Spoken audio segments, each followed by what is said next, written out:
What's up, guys? It's Wiggle with Wiggles Outdoors, and today we're shooting this awesome spring-powered air rifle. This is a really nice pellet rifle. It shoots at 23 foot per pound. It shoots at 1,300 feet per second with alloy pellets. It has a auto reset safety on it, which I really like. We'll get into that later. It is 47.5 inches long at 8.8 pounds. This is the Remington Express XP Tactical 177 caliber air rifle. Luke over here is a giant. This is my buddy that owns the air rifle. You got anything you want to say about it? It's a good rifle. It is. It's pretty awesome. I've shot it a few times. We just got it sighted in to where I can shoot a pop cap at about 20 yards, which is not really a big deal for these air rifles. These things are like 22s. They're extremely accurate once you get them sighted in. The only downfall to most of these are the Springer style, at least. Now, if you get the pneumatic or the PCP style like I'm talking about, those are really great. They're high dollar, but those are usually scuba diver pump action, so they run off a tank instead of spring. These are breakdown, which means in between loads you have to actually pull it down and then you have to reload it. We're shooting these hollow point style pellets today. These are pretty good pellets, and again, you just have to manually reload every single shot. The downfall to that is it creates a lot of vibration on your barrel and the shaft here, so that could cause your scope to be knocked off very easily. So you want to make sure it's tightened down, very secure. A lot of these scopes that come with it are not great scopes, so you're probably going to want to invest in an aftermarket scope with one of these rifles, but they're pretty good, and actually this is probably one of the better ones I've seen. So one thing I do really like about this air rifle is the fact that this safety is an automatic safety. Every single time you cock this gun to break it down, this safety pops out, and it's on right now. Then just with a click of the hand, it's off. Now the only thing is you can't just pop the other side to put the safety back on like a lot of rifles are. You actually have to lift this little lever up. There's an on me. You have to lift this lever up and you have to push in on it, or well, pull it back. I'm sorry, pull it back all the way. So let's do that where you can see it. Pop the safety off, take the lever, pull it back all the way, and then the safety's back on. The stock on this thing is a synthetic style plastic, which is really nice because it's actually all weather, which means I would probably take this thing camping with me. Now the barrel itself would be carbon, and with that being said, I would want to blue it. There's a little bit of coloration starting on the silencer part up here, and what this does, this thing does shoot over the speed or the sound barrier, and that will pop off like a 22 almost, and that could scare a lot of things, especially with how slow these can be compared to average state rifles. So with that being said, you would want to blue this. You can take a lemon or an orange or something and cover it with some of the acidic properties of it, and it would give a nice protection barrier on there.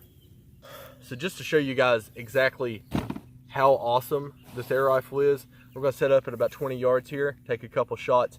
I'm actually shooting the top of a milk jug, which is an orange cap, and we're going to be shooting that at 20 yards away. So you can kind of guess that you can easily take down a squirrel with this thing, or a rabbit, or any kind of other small rodent, maybe even a possum or a coon. And I've seen some crazy videos on here. These things are almost limitless what you can do with them. They're dangerous. They are an actual weapon, and that's something you have to remember. So let's get in our prone position here and let's take one down.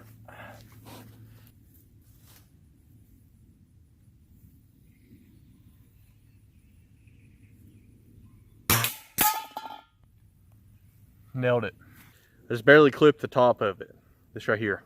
But as you can see with the center of it and the other shot, I mean, I've nailed it 3 times out of 4 shots, so that's pretty good. Put it to the side. Luke, you ready to make your shot? Sure. Let's see what you got.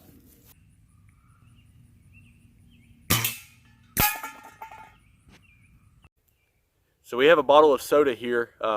Used to have soda in it. It had water in it, and then we shot it, and then, well, it has nothing in it now. But the next challenge is to go ahead and try to shoot the cap off of this, which is just a little bit smaller than the orange lid that we were shooting. Not much, but just a little bit. And my goal is to try to hit that dead center. We'll see how the shot goes. Luke had a good idea. What was it? You're going to try and shoot the cap of the soda bottle, then I'm going to try and hit the orange cap. In response to each other here. If I shoot the cap of the soda bottle, it's kind of like a game. We're going to see who wins. Who's got the best shot here.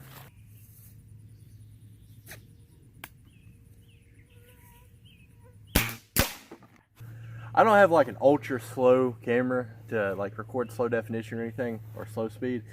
So instead what I'm doing is I'm just going to show you where it shot at. It hit right here, right above the cap, which means that my sight is a little bit high, and I can lower it down just a hair. Not much though. But before we do that, it is Luke's shot, and it's actually his advantage because now he knows that it's shooting a little high. Let's see where he hits. Luke is actually going to attempt to hit the cap of the soda bottle instead of the orange cap since I missed. Let's see if he can hit it.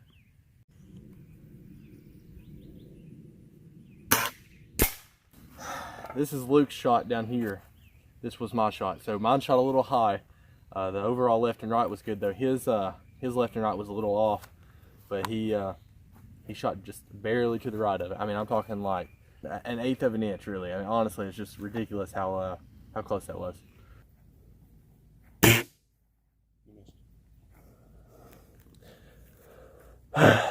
Overall, this gun's pretty cool. I would actually highly suggest it. I've shot the Gammo bone collector, and it was pretty good. But I actually kind of like this Remington Express XP a little bit more than I do the Gammo that I had. I'm actually looking to get another air rifle after shooting this thing. So maybe if you guys are in the market for one, this would be a good one for you. Now, if you have the money, I would highly suggest a PCP. Those are a lot better. The pneumatic styles, aero pneumatic, are just absolutely fantastic. But for a good one on the budget, not a bad little rifle right here. Not at all. Alright guys, if you like this video, make sure to go down below, hit that like button. And while you're down there, hit that subscribe button. It's only just a couple inches to the right of it, and it shouldn't take you any extra time out of your day. Because I have tons of outdoorsy, bushcraft, survival, kayaking, hunting, fishing, traditional archery, blowguns, all the 9 yards of the outdoors on my channel. And while you're down there, if you feel like it, leave a comment. Let me know what you think. If you have any questions, comments, or anything like that. That's it. Go get you an air rifle. These things are pretty awesome, especially this Remington here. I actually like it quite a bit. Peace out, guys.